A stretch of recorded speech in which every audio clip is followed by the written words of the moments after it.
Perkenalkan, nama saya Farhan Aulia Hernanda dengan NIM 240111024. Berasal dari Prodi Psikologi, bertindak sebagai moderator pada video kali ini. Baik, perkenalkan berikut teman-teman saya. Baik, perkenalkan nama saya Kurniawan dengan NIM 2404224. Perkenalkan, nama saya Rina Wahyuni dengan NIM 24042226. Perkenalkan, saya Nezara Rahmadianti dengan NIM 240581117. Perkenalkan, nama saya Elsa Ramadini dengan NIM 240052112. Perkenalkan, nama saya Zili Laila Putri Zamaris dengan NIM 2403253 dari Prodi Biologi. Baik, terima kasih kepada Ibu yang telah mempersiapkan kami untuk mempresentasikan hasil video kami kali ini. Dalam tema video kali ini kami akan mengangkat tema politik sesuai arahan yang telah Ibu berikan. Baik. Pada tanggal 1 Juni 1945, dalam sidang Badan Penyelidikan Usaha-Usaha Persiapan Kemerdekaan Indonesia atau bisa disingkat dengan BPUPKI, Bung Karno, Soekarno, dan Bung Hatta, Muhammad Hatta bersama para pemimpin bangsa lainnya mulai merumuskan dasar-dasar negara Republik Indonesia.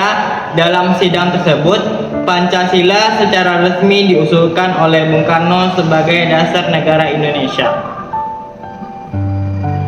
Latar belakang Pancasila.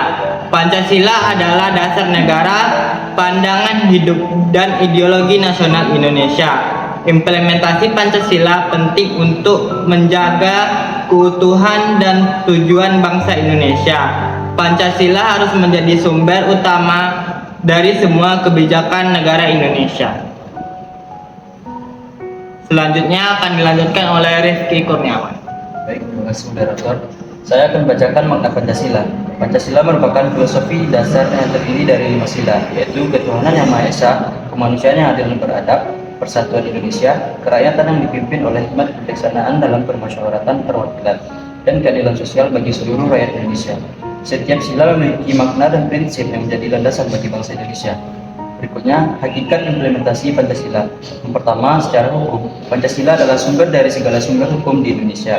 Yang kedua, Pancasila adalah kristalisasi nilai-nilai luhur bangsa, memberi arah dan kekuatan. Yang ketiga, pengalaman nilai Pancasila harus dilakukan oleh seluruh warga negara dan lembaga negara di pusat maupun daerah. Selanjutnya akan dilanjutkan oleh Rina Wahyuni. Selanjutnya itu implementasi Pancasila. Yang pertama, tujuan yaitu menjaga harkat dan martabat manusia, menjamin hak asasi dan menempatkan rakyat sebagai pemegang kedaulatan. Yang kedua itu politik harus bermoral, tidak menghalalkan segala cara. Yang ketiga, dasar hukum. Dasar hukumnya itu pasal 26, 27 ayat 1 dan 28 Undang-Undang Dasar 1945 tentang kedaulatan rakyat dan kemanusiaan.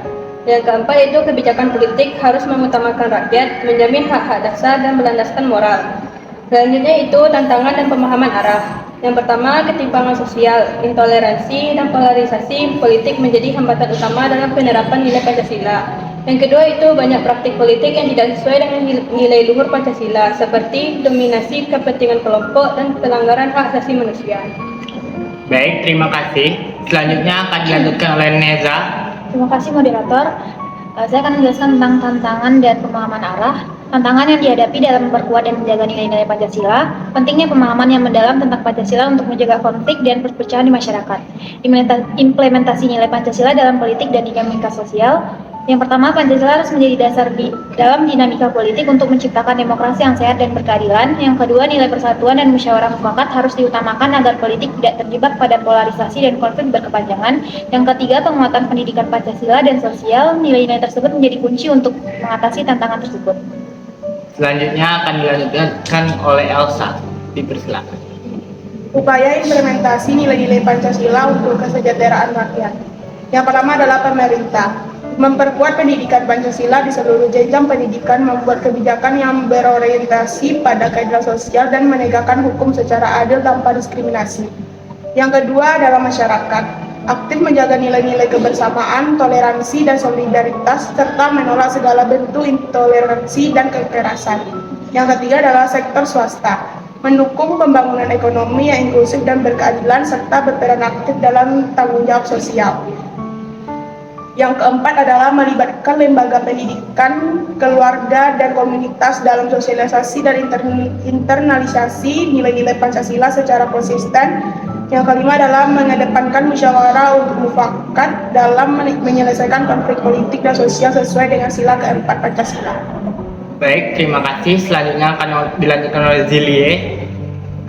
Baik, saya nilai-nilai Pancasila sebagai politik, yaitu jujur, toleransi, disiplin, demokrasi, semangat kebangsaan, cinta damai, dan tanggung jawab. Kesimpulannya, implementasi nilai-nilai Pancasila masih menghadapi berbagai tantangan, seperti ketimpangan sosial, intoleransi, dan polarisasi politik. Namun, Pancasila tetap menjadi fondasi utama dalam kehidupan berbangsa dan bernegara yang harus terus diperkuat melalui pendidikan, sosialisasi, dan penegakan nilai-nilai luhur tersebut dalam setiap aspek kehidupan, terutama di kalangan generasi muda dan dinamika politik Indonesia. Baik, selanjutnya inti dari semua yang telah kami sampaikan adalah mengajak semua elemen masyarakat untuk bersatu dalam semangat Pancasila dan menegakkan pentingnya integrasi Pancasila dalam kesatuan berdasarkan nilai-nilai Pancasila. Baik, hanya itu yang dapat saya sampaikan. Mohon maaf apabila ada kesalahan kata dan sebagainya. Terima kasih kepada Ibu yang telah memberikan kesempatan kami untuk menjelaskan materi kali ini untuk pemenuhan tugas akhir kami. Akhir kata saya ucapkan Assalamualaikum warahmatullahi wabarakatuh.